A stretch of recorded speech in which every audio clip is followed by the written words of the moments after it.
In the world of advanced personal finance, we spend an inordinate amount of time analyzing spreadsheets, calculating compound interest, and debating asset allocation. But the most profound impact of building wealth cannot be measured in a bank account. The true return on investment, the highest dividend you will ever receive from financial discipline, happens entirely inside your mind. Today, we are exploring the concept of emotional security. We are going to look at how David and Elena's fully funded emergency fund fundamentally transformed their psychology, their marriage, and their entire paradigm of wealth. To understand emotional security, we must first understand the physiology of financial stress. When you are living on the financial edge, without a safety net, your brain perceives economic threats the exact same way a primitive human perceived a physical predator. The amygdala activates. Your body is constantly flooded with cortisol and adrenaline.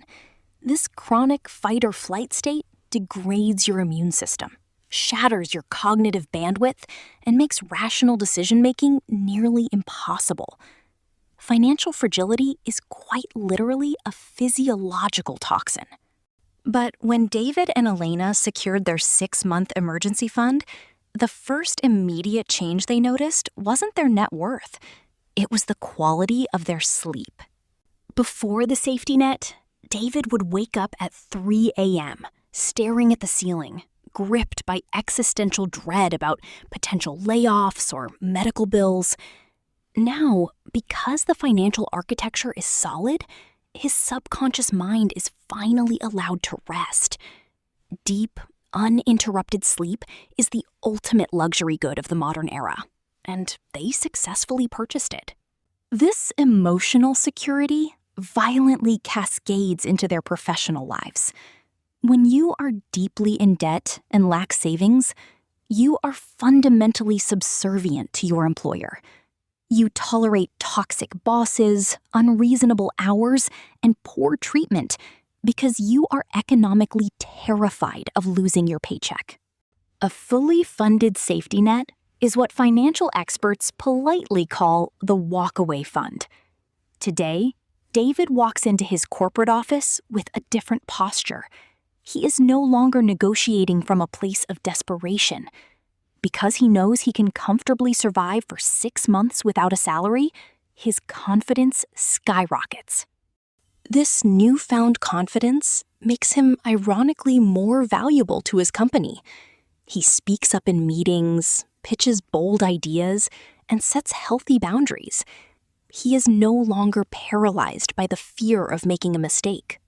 Meanwhile, Elena uses the emotional security to take a calculated career risk. She reduces her corporate hours to part-time, utilizing the financial buffer to start her own consulting business. The emergency fund didn't just prevent a disaster, it acted as the springboard for their ambition. It shifted them from a scarcity mindset to an abundance mindset. But perhaps the most profound impact of emotional security is how it protects the household's traditional values. We often say that family comes first, but it is incredibly difficult to be a patient, present, and loving parent when your mind is completely consumed by financial panic. Financial resilience allows you to be physically and emotionally present. When David comes home from work, he leaves his stress at the door. He sits on the floor and builds block towers with his daughter. He is not calculating credit card interest in his head while pretending to play. Children are emotional sponges. They may not understand mortgages or inflation, but they acutely feel the ambient anxiety in a household. By building a financial fortress, David and Elena have essentially built an invisible shield around their daughter's childhood. They are protecting her from the generational trauma of financial instability. They are teaching her that a home is a place of sanctuary, predictability, and warmth. This is how you use modern financial tools to fiercely defend ancient, fundamental family values. This journey brings us to the ultimate realization. What is wealth? If you ask mainstream consumer culture, wealth is a collection of depreciating assets. European sports cars, designer clothing, and sprawling mega mansions. But ask someone who has survived a crisis because of their emergency fund, and they will give you a very different definition. True wealth is autonomy. It is the absence of dread. It is the ability to wake up in the morning and know that whatever the world throws at you today, you have the resources to handle it. The interest rate on a high-yield savings account might be 4 or 5%, but the return on investment of knowing your family is safe, that is mathematically unquantifiable. It is infinite. By choosing not to inflate their lifestyle, by ruthlessly auditing their expenses, and by prioritizing safety over status, David and Elena didn't just save money. They bought their lives back. They reclaimed their minds. If you are currently building your safety net, remember this when it feels slow and tedious. Every dollar you save is a tiny soldier in your emotional fortress. Keep building. This week, we've covered the theory, the execution, and the psychology of risk and resilience. Tomorrow, in our special Saturday storytelling summary, we are going to put all of these concepts to the ultimate test.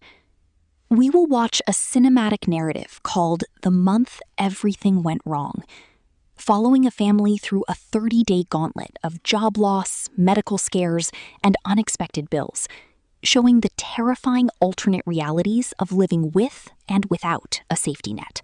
You will not want to miss this dramatic recap.